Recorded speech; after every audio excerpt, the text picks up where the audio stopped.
back to WWTA News. What an interesting time we're in. Let me say that.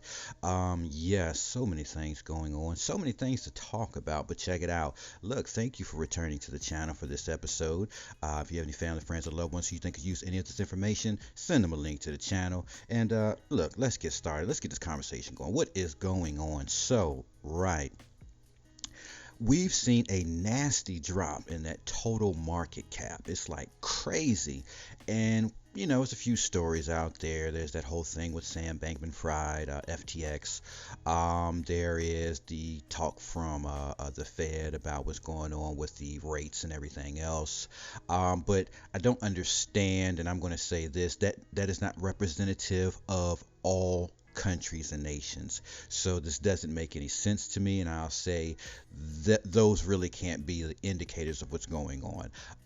I'd like to say that because nations, countries, and so on and so forth are involved in this crypto space, we have to look at all the things going on around the world to try to get a better handle and comprehension of this. Now, where is most of the retail market finance coming from in the crypto space? More than likely places like the United States and the UK. And so I would only assume that's where most of the retail comes from.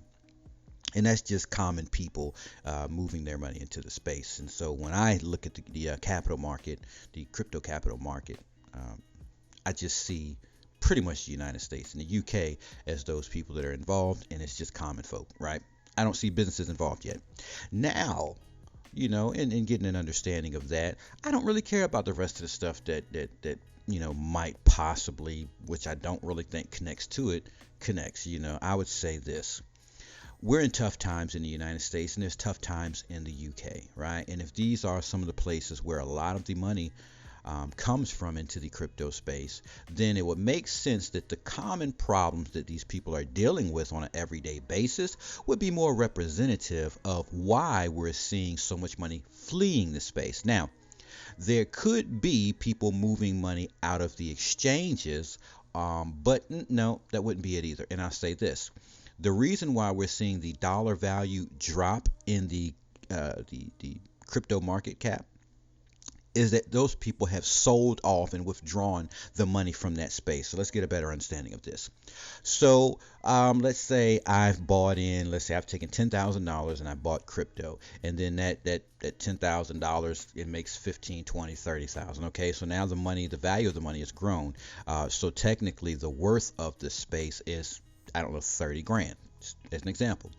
Now, let's say 10 grand comes out and we're now at 20 grand, right? That, to me, signal $10,000 has been withdrawn from the crypto space. So crypto has been sold and the money has been brought back out. So now you have that crypto back into play, and that actual fiat or currency that was the value has come out. Okay, so that is the most common thing to understand. Now, what would cause these things? Okay, so a lot of things could cause this. Fear, debt, and so this kind of relates to, Fed Powell, right? And the stuff he said. People get scared, and a lot of people are buying gold and silver. So I would only assume that people are selling off.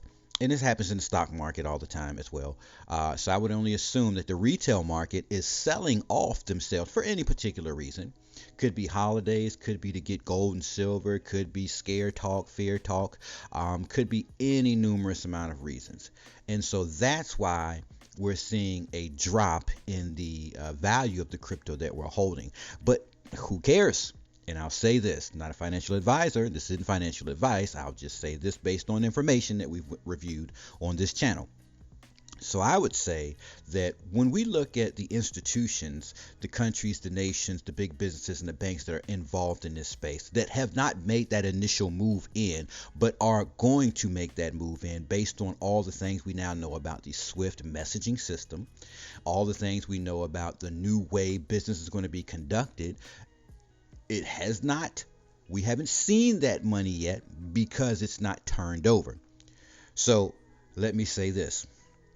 Let's use the story that Bank of America is going to get involved in the space, and let's say Bank of America needs to hold, I don't know, 50 or $100,000 worth of anyone. You pick a currency, you pick it. I don't care. Whatever one you want to pick, it's your world, and they have to hold that much of that currency, so on and so forth, in every different bank. Once something like that happens, you're going to know it. It's no more retail anymore. It'll be institutions, banks, businesses. And when they have to hold these different amounts to conduct the types of activity and business they're going to conduct all across, right? When you look all across this plane, once that happens, there is no conversation about this little bit of money in this crypto market space, okay? So we shouldn't even be concerned about this. We should be more or less concerned about growing. Not financial advice, I'm not a financial advisor, but based on the news that we have discussed, we have reviewed, we've looked over, we haven't seen that happen yet. That's still coming. We knew that, and as of November 1st, Swift was going to pressure everybody in, but then London or Europe somewhere started making accusations that this couldn't be done, and so Swift said, well, this is what we're going to do. We're going to push this off till March of 2023. That was a big news story. We reviewed it. We know what it is.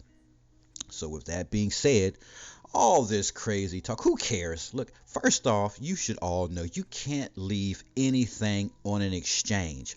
Why can't you do that? Because 9/10 of the law is possession. Everyone should know this. Everyone. We can use an example like cars. A thing about a car is a repossession. So as long as you've got the car, they can't take it unless they can get access to the vehicle. And so then you hear the stories of people hiding their cars. I've heard these stories as well.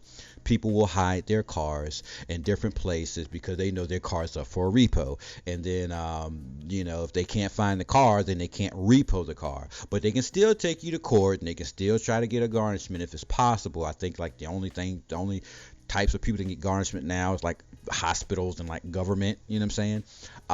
But at the same token, they can write it on your credit, whatever. And so people really don't care about that. But that's the whole thing about 9/10 of the law's possession, right? You can say anything you want unless we got a contract and everything, and I got in the contract that this is this is this is this, and even still, contracts can be broken. It's a whole lot to think of. But anyways, let's get past that. Let's get past that, man. Let's just look at the bigger picture. The bigger picture is when we look at what's going on in the market, it's not a big deal. We haven't seen anything yet. And for a lot of us who've been here, I've only been in this space since 2018. I know people have been in this space since like 2011, 2012, stuff like that. For the time that I've been in this space, we've been waiting for a lot of things. We've seen money go up and we've seen money come down. It's not a big thing. We've been watching the stories. We've been listening to the things that governments have been doing. We were paying attention to this stuff before governments even paid any attention, right? We were paying attention to this stuff in there before there was even talk. I mean, like some of the biggest things were when we heard about, for instance, XRP connecting with MoneyGram, you know what I'm saying, and doing the remittances across borders, you know what I'm saying, and so. Like these are some of the great stories, and then we heard eventually FedNow talked about, and then we started getting excited because we're like, okay, once government start talking about this, we might be looking at something. So that's how you've got to look at these things. Yes, it's still in the works. Yes, there are things happening in the background, but I do feel like if you're not conscious of the big picture, you might fall short and miss some things. So, I just wanted to say that. And that was a whole lot of stuff to say for no apparent reason. Yeah, there was a reason for it. But anyways, I'm going to go ahead and end it with that. Just think about these things. Don't rush and make any, rash decisions. Just take your time, think things out. If you feel like you should be pulling money out because you feel like your money's not safe, you got to do what you got to do. If you feel like that you want to buy because you think this is a buyer's market, hey, you got to do what you got to do. If you feel like you've got to transition this money from one thing to the next, like gold and silver, hey man, you got to do what you got to do. But we should all just keep watching the news, the indicators, what's going on in different countries, so we have a big understanding, because the retail market does not represent the crypto space as a whole. The retail is just a small little tiny thing. And just think about this. When we start to think about the institutions bringing in 30 to 60 trillion dollars just starting, and we look at that little 2 trillion we saw in the retail space, come on.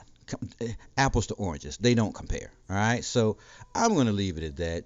Think on those things, make some better educated decisions based on information, not emotions and feelings, because that'll kind of toss you around, and you'll just kind of lose the direction you were going in. Other than that, I'll catch you all in the next episode.